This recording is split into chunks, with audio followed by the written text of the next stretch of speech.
Hello and welcome to week 5 of the Let's Play Nostalgialympics. I am your host, Zalaz, and this week we'll be going back to, let's say, about 2 years ago, when the Sliders and Socks forum had their Let's Play Fall Funtacular. I believe that was the third Let's Play Olympics type thing that they hosted. That one was hosted by the Socks Make People Sexy webmistress Holly, and their first game was Contra. This game, obviously. Their challenge was to beat the game from this stage, the ice field, and, well, here we are in the ice field beating this stage. We just got the fire. Kind of a crappy weapon, but now we have the spread.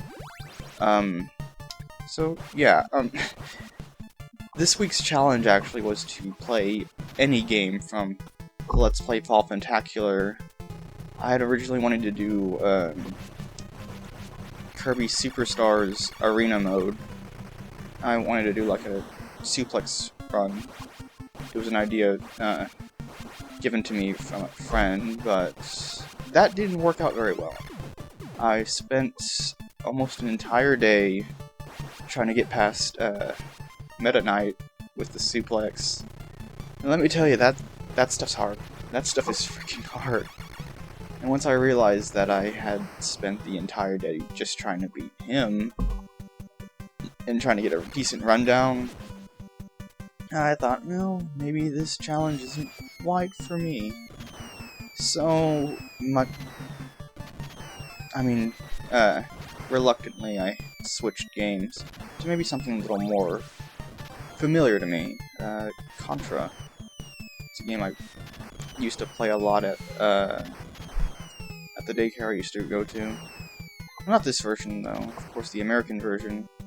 But there aren't really that many differences between this version and the American version. And here we're coming up to the 5th boss. He's kind of a pushover if you remember to shoot him off-center, so your bullets won't have to go through his falling projectiles.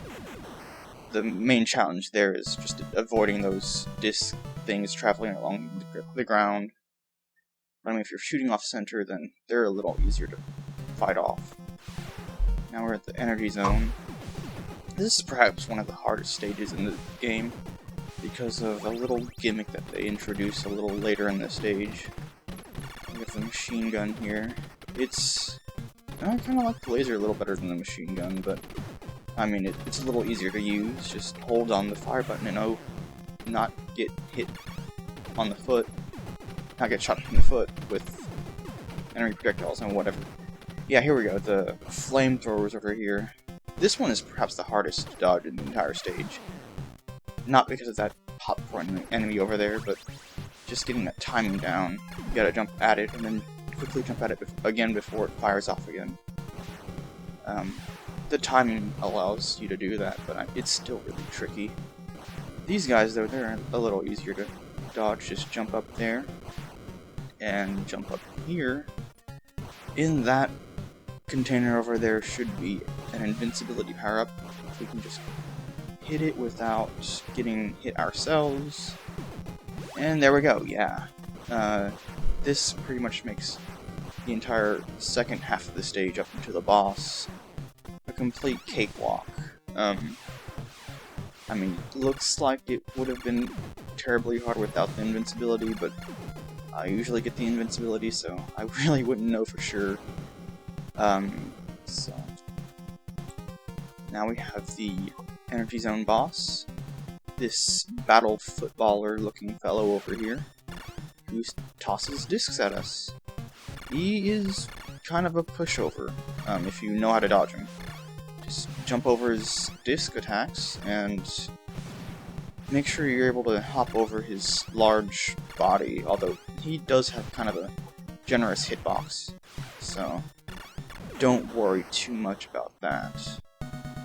Alright, with the energy zone completed, we now proceed to another Japanese cutscene and the hangar, using the BGM from the first stage. The main gimmick here is these dropping claw grabbing things, which of course will kill you. A lot of things in this stage. Those carts down there, they'll also kill you if you hit them from the side, so be mindful of that. Oh, and we also have these spike walls, which will also kill you.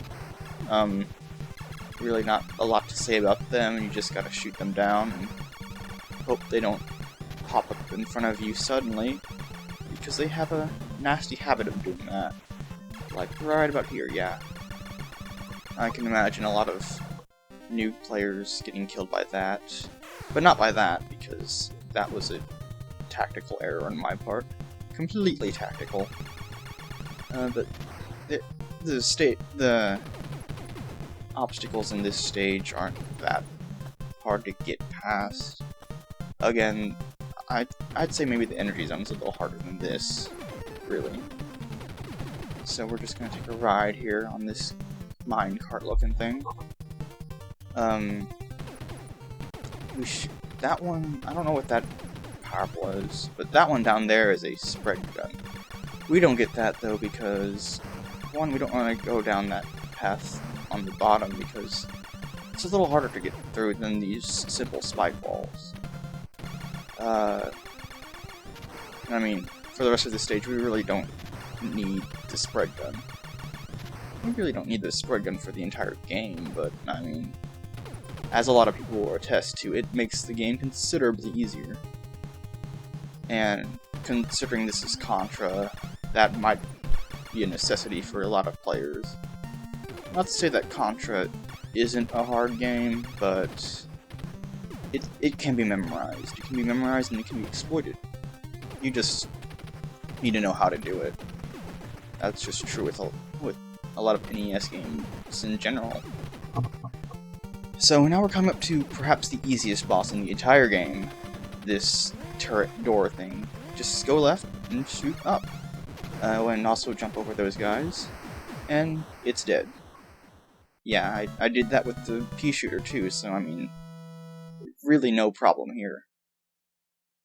Okay, now we're going into the final level, the Aliens layer, which is a lot more grotesque than the American version. I mean, the entire stage is pulsating with the life force of probably the final boss. And that's not the final boss, it's just some mini-boss that takes a lot of hits to kill. Doubly so with the pea shooter. He actually gets a lot worse during the game's loops. Like, every time you beat the game gets a little harder. And that thing and the little embryo things it shoots out, they tend to take a lot more hits during when you get to like the 6th and 7th sort of. No, when you loop the game over, essentially. I mean, even when you get the spread gun, if popcorn enemies like that take a lot of hits to kill, then the game gets really hard by then. So for the rest of the stage, we'll be dealing with these mouth turret things that shoot out these pink bubbles that tend to hone in on your location. They're a little slow at first, but they quickly speed up after stopping a little bit, so make sure you shoot them down before that, because they're pretty dang accurate. But I mean, if you have the spread gun like me, you're really pretty much set to go for the rest of the stage. Be mindful of those oversized facehuggers too. They tend to jump at tricky angles. So after we defeat this turret over here, we'll be coming up to the final boss, a giant alien heart. For the Fall Funtacular, I think one of the challenges the competitors had was to defeat this alien heart without destroying those facehugger spawners on the top and bottom. So in the spirit of the Nostalgialympics, I'm going to try to do that. Can't give you any guarantees as to whether or not I'll be able to do it, because I've already died twice, 3 times. But I mean, we can do that even with the pea shooter. Just what you really need to do is you need to get in close and hope you don't hop into the one. Hope that these things don't hop along with you. Just, ooh, that was close. And hey, we did it! Yeah. The alien heart has been defeated, and along with the remainder of Red Falcon. I believe that's what the criminal organization here is called. And so we're going to just run into our chopper here and get the heck out of here. Yeah, I don't think this chopper was actually in the American version. All we really got to see was a glimpse of the island exploding into a molten mess. Right, yeah, this particular CG actually, yeah. So everything goes to a monochrome, and then this credits roll in. This is actually kind of reminiscent of, I guess, 80s action flicks. I don't know, I didn't really see a lot of them, but there are definite homages to the 80s era of action flicks in this movie, in this game. Well, you know, with the aliens and the shirtless marines and stuff. So, yeah, this is... If you haven't played Contra before, this is actually a pretty tough game if you first start out, but... I mean, it's nowhere near as tough as Super C, and it's not as tough as, say, well, actually, this is perhaps the easiest Contra game, at least for me, but that's probably because I have this game down pat. I've also played a little bit of the arcade Contra. It's very weird, coming from an NES Contra background. Like, the screen is all vertical, and some of the bosses, like the bosses are really different. Like the ice field boss is actually a mini-boss, and in fact the ice field is just one half of the stage.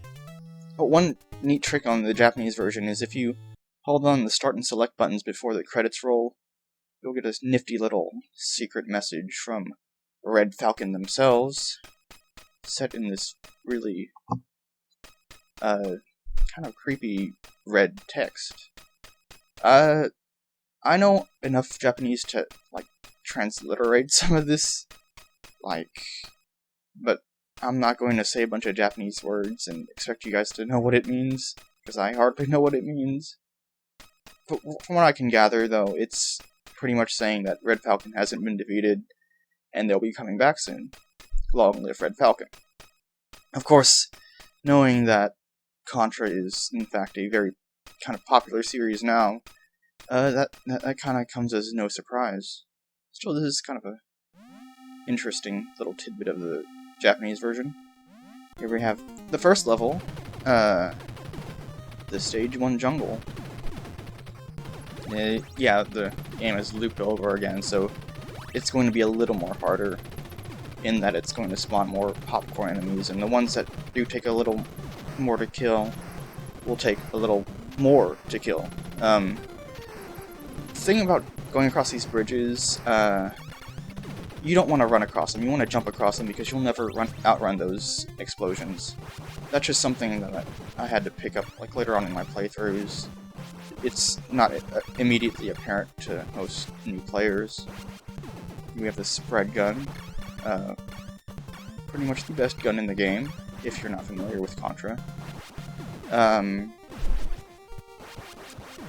There should be another spread gun over here, just in case you picked up the fire gun or something.